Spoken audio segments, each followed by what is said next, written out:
All right, guys, so I'm Katie, and this is my testimony.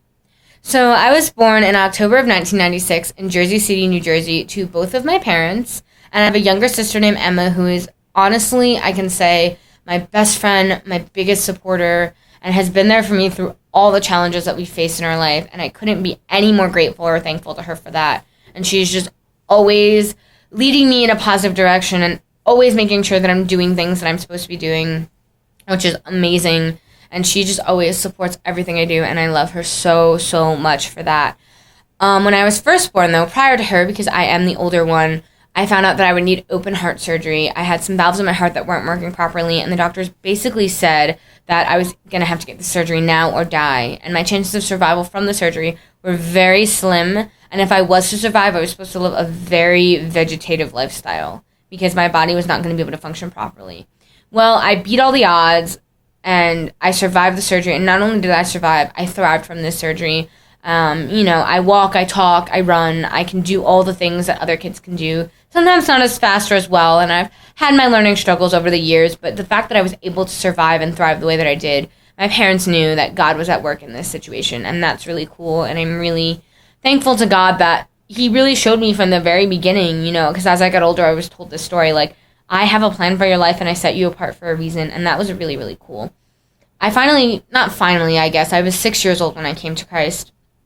My dad basically told me that it was the right thing to do since my life had been saved and Jesus had died on the cross for my sins. And I kind of knew the concept of Jesus dying on the cross and rising again and all of that kind of stuff. And so I accepted Christ with my dad. And it was really cool. It seemed cool at the time. I was like, oh, Jesus seems like a really cool dude, like, to get to know. And I went to church and Sunday school every Sunday. And, I knew the Bible stories. And I was that obnoxious kid that would raise her hand and remember all the Bible verses because I have one of those weird memories like that. And so people always thought that I was so, like, firm in the faith. And for a while I thought that I was. But shortly after I accepted Christ at the age of 6, realizing I didn't have any idea what I was getting into, my parents told me that they were separating and they later divorced. And that was really hard for me because I was like, wait a minute. This guy that's supposedly a Christian, my Christian father that brought me to Christ, like, what? And then I realized, wait a minute, like, he's a human being. And that was my first experience where I learned, like, okay, people are human and people are going to do bad things. Like, I just thought it was because, like, when I spilled something on the floor or when I yelled at my mom, like, I was 6 and 7 years old. Like, I didn't think anything of it, and I thought that it was just because I was a child. But little did I know that humans make mistakes, and I've made many mistakes to this day in my life, and I'm so thankful that our God is a forgiving God. So my parents divorced, and after that, my father really distanced himself from my life. We ended up living in different states, and we currently live in different states now, and it was just really hard. There were a lot of moments, father-daughter dances and stuff where I wanted my dad there, and he just wasn't, and people kept telling me, like, oh, you have a heavenly father, and I thought that was really cool, and that was really great, but my real father wasn't around, and I really wanted him to be around in my life, and it was something really difficult and hard for me to grasp. So I began fading in my faith, just disappointment after disappointment from my father. There was one point in my life where my mom was working like 3 jobs just to support us because my dad didn't really have any money to send. And so it was just really hard. My mom was working all the time, and not that she didn't love us. She was a fantastic mother, but she was working all the time, and my sister would help me out, and we would help each other out, but we both had homework and friends and stuff, and it was just getting really tough. Rough times, money was tight, and I just felt like, God, where are you? Like, things are so hard, and God, where are you? Where have you been? And this is when God really got a grip on my life again, right before my freshman year.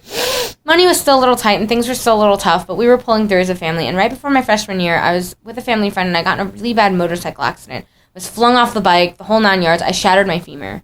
And they told me that it was like a centimeter off from a femoral artery, which is an artery that if you pop it, you could bleed out in 2 minutes and die. God literally, I had this image in my head that God just picked me up and threw me off that bike. And he told me, Katie, like, get your life together and realize how blessed you are and that I have a plan for you. Do you not remember? I saved you once. I'll do it again. And he did do it again. And it was absolutely amazing and incredible. And even though I struggled so much in recovery, it was just a reminder to me, like, wow, God is in control, clearly, because he was able to pick me up and throw me off this bike, basically. We got in an accident, obviously, but it was really God grabbing a hold of my life. And that's when I really came back to the faith fully, and I realized, like, God sent his son to die for me, and, he loves me so much, and he has so many plans for my life. And I recovered, and I really got better, and, I had some struggles. There were some family struggles going on my sophomore year, but I really came back to God, and that was something that was super cool.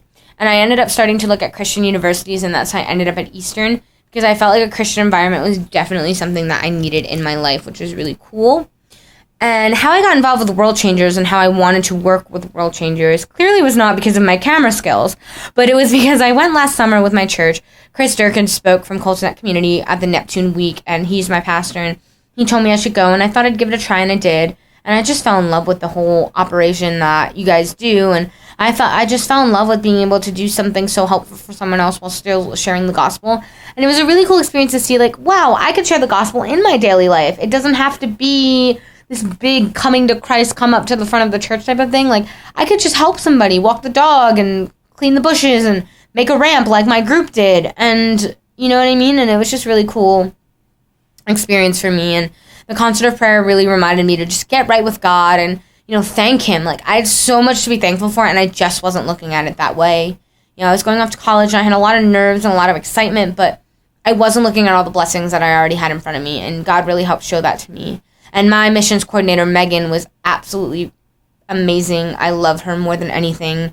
And she, I bothered her at her missions table every single day, asking her to, questions and wondering how I could get involved. And just, I was so excited in everything that she was doing. And I'm sure I bothered her some days, but she was so helpful and so appreciative. And I just couldn't be any more grateful to her for all the things that she offered me. And I thought, I want to do that for someone else. Like, I want to inspire somebody else to get involved and somebody else to be a world changer because she inspired me. And that's what really made me want to apply here at Worldchangers, was that I knew that I could change lives just like Megan was and just like all the other staff. And I thought, I want that opportunity no matter what it takes. And that's why I'm here. Thanks, guys.